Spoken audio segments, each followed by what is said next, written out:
Essa é a apresentação do meu trabalho de implementação de sockets. O tema do meu artigo foi CDNs, rede de entrega de conteúdo, e para o meu trabalho eu fiz um servidor de transferência de arquivos que foi aplicado em uma rede local. A gente tem algumas seções aqui dentro do nosso projeto: a pasta de cliente, que eu não precisaria necessariamente ter ela, e a pasta de servidor, eu não precisaria ter as duas, eu poderia ter só uma delas. A gente vai primeiro passar pelo lado do server. De exceptions e helpers são classes e são métodos que são utilizados tanto pelo cliente quanto pelo servidor. No caso do servidor, começando pelo server Java, a gente tem aqui a criação da nossa classe. Ele tem a porta, que especifica qual vai ser a porta que o servidor vai ficar escutando. A gente tem o path to files, que especifica qual é a pasta que a gente vai estar utilizando para servir os nossos arquivos. E a gente tem as opções, que são as opções de interação com o nosso servidor, que são a listagem de arquivos disponíveis, baixar algum arquivo ou fechar a conexão. Dentro da nossa função main, a gente tem a instanciação de um servidor que fica escutando na porta 5000, que a gente especificou, e quando um cliente se conecta nele, ele dá um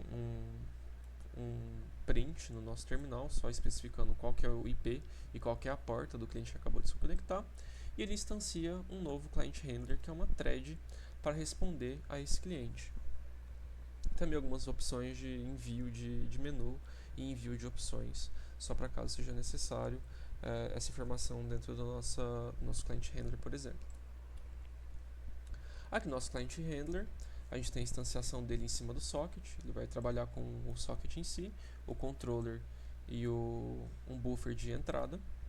Dentro da função main, por assim dizer, da nossa thread, a gente tem a espera pelo recebimento de alguma mensagem.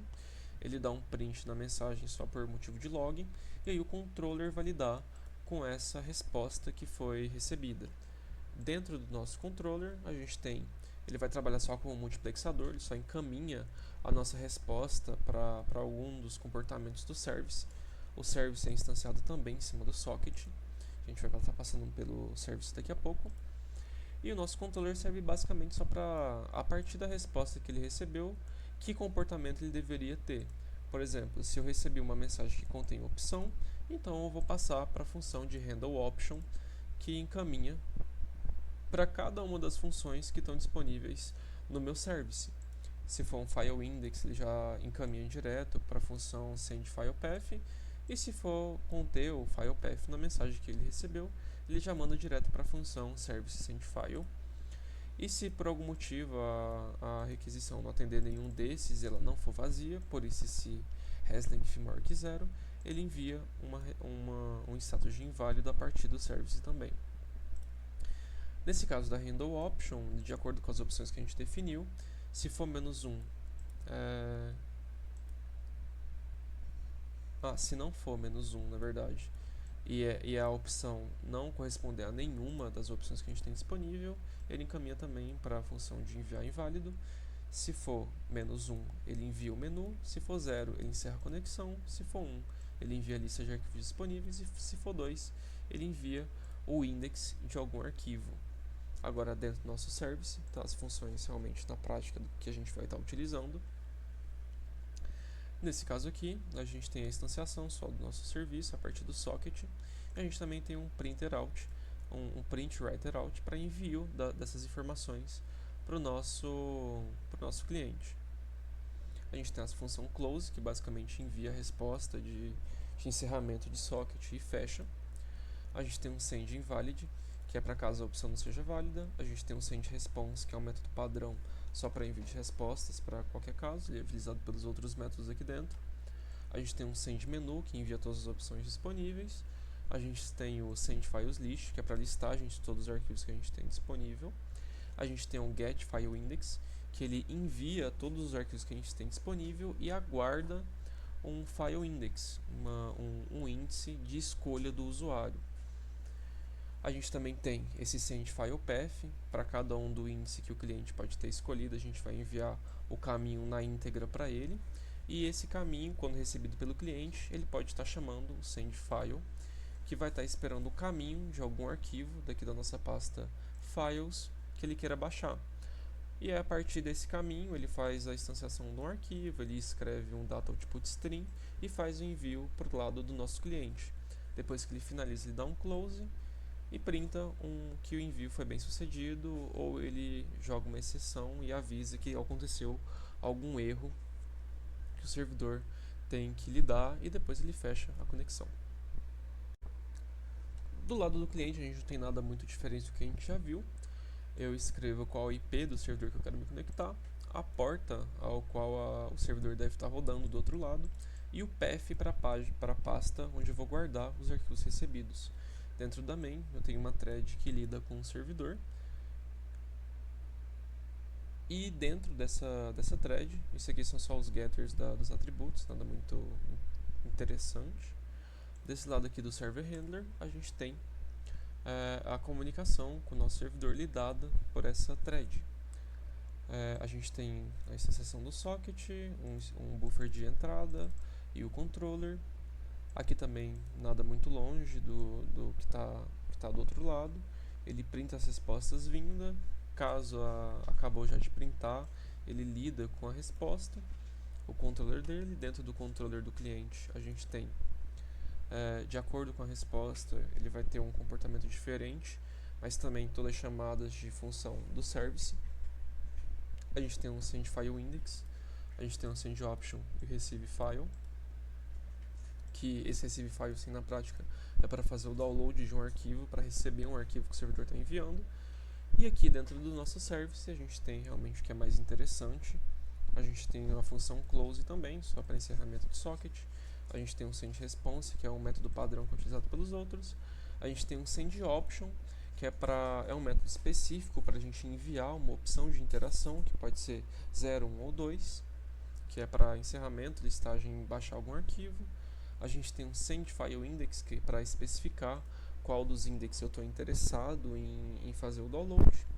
E aqui a gente tem a função receive file, que ela faz primeiramente a checagem se o arquivo que eu vou receber não vai sobrescrever nenhum que eu já tenho, e ele vai mandar caso não, ele vai enviar realmente o file path do arquivo que ele está interessado para o servidor, e a partir desse file path o cliente vai iniciar a transferência, e aí eu chamo a função download file, que é para de fato receber esse arquivo que o servidor vai enviar a partir dessa resposta que eu vou estar enviando.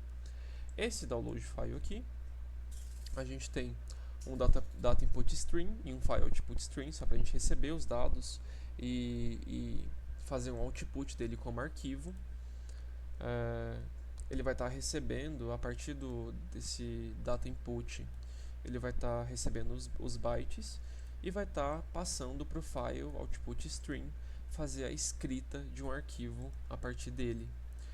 Depois que essa transferência é bem sucedida, ou enfim, ou caso não, no caso dela ser bem sucedida, ele vai pegar o nome do arquivo, vai printar que o arquivo foi baixado com sucesso e vai enviar também a mensagem de sucesso para o servidor ter essa ciência que a transferência ocorreu sem complicações. Caso aconteça alguma exceção no caminho, ele manda uma resposta informando que teve algum fracasso recebendo o arquivo. E agora a gente vai partir para a demonstração do nosso sistema funcionando. Essa é a sessão de demonstração da aplicação em funcionamento. Ao todo, a gente tem 4 telas sendo apresentadas. A do canto inferior direito e canto inferior esquerdo, com o tema vermelho e azul, respectivamente, são clientes que estão rodando em outras máquinas, mas conectados via rede local. A gente tem mais um cliente também no canto superior direito. E, por último, no canto superior esquerdo, a gente tem um servidor.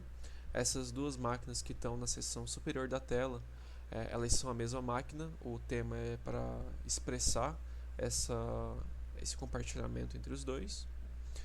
E, a princípio, para a gente começar a nossa demonstração, eu vou fazer a tentativa de conexão, só para mostrar que realmente não vai dar certo, mas é porque o servidor ainda não vai estar rodando. O cliente local recebe a resposta de falha quase que imediatamente, porque está na mesma máquina, mas os outros dois que estão conectados via rede local, eles acabam demorando um pouquinho, mas só por conta dessa questão do tratamento de um possível timeout ser confundido com atraso, que acontece por estarem em outras máquinas. Certo, agora os três já receberam a mensagem de falha de conexão. Failed connection para o IP especificado, com o final 100.202. E agora a gente vai colocar o nosso servidor para de fato rodar. Ele está rodando já, escutando na porta 5000. E agora a gente vai tentar conectar novamente. Na conexão bem sucedida, todos recebem o menu das possíveis interações.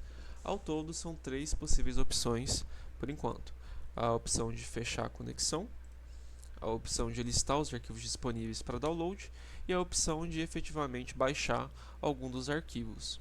A gente vai fazer o teste com a listagem de arquivos. Ele mostra 2 arquivos que estão disponíveis para download, Bocto.png, que é uma imagem, e Severance, enfim, que é um episódio de uma série, .mkv. E depois que ele atende a solicitação de listagem, ele fecha o socket. Mas nada impede a gente de começar uma nova conexão. Essa listagem ela reflete a pasta Files, que é a pasta que o servidor utiliza para servir arquivos. E a pasta Download é onde a gente recebe. Eu vou fazer o download pode ser do episódio da série mesmo, a gente está localmente, então esse daqui é o cliente que está rodando na mesma máquina, então não vai demorar tanto assim. E para o caso dos outros clientes, eu vou demonstrar com o arquivo da imagem, por ser mais curto, acaba por ser mais prático. Ele vai demorar um pouquinho, mas é só porque como o arquivo é um pouquinho mais extenso, ele tem aproximadamente 2.7 GB, ele acaba demorando um pouquinho, mas assim que ele finaliza a solicitação, ele me envia uma mensagem de confirmação e também encerra a conexão com o servidor. Enquanto isso, vou fazer o download pelos outros clientes. Nesse caso aqui eu vou fazer o download da imagem.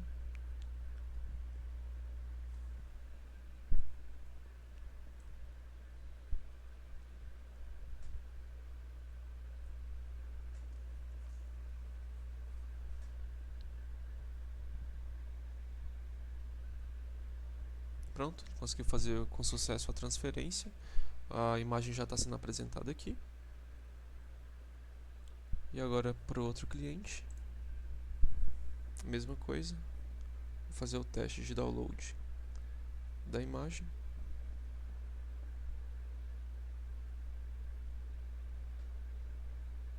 Também bem sucedido. Voltando para o cliente.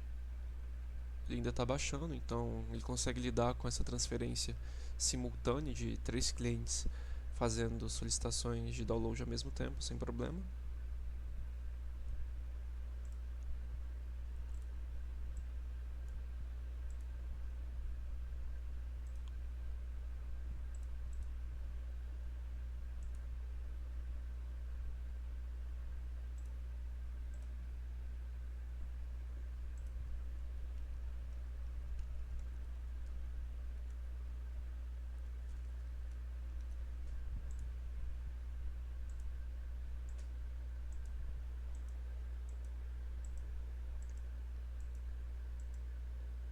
E agora por último, rapidinho, só para demonstrar a conexão local, só rodar um ipconfig em todos. Esse aqui, o IP 100.202, que é o do servidor. Esse aqui também, o 100.202, que é a mesma máquina. O cliente azul está com o IP 100.241 e o vermelho está com o IP 100.55.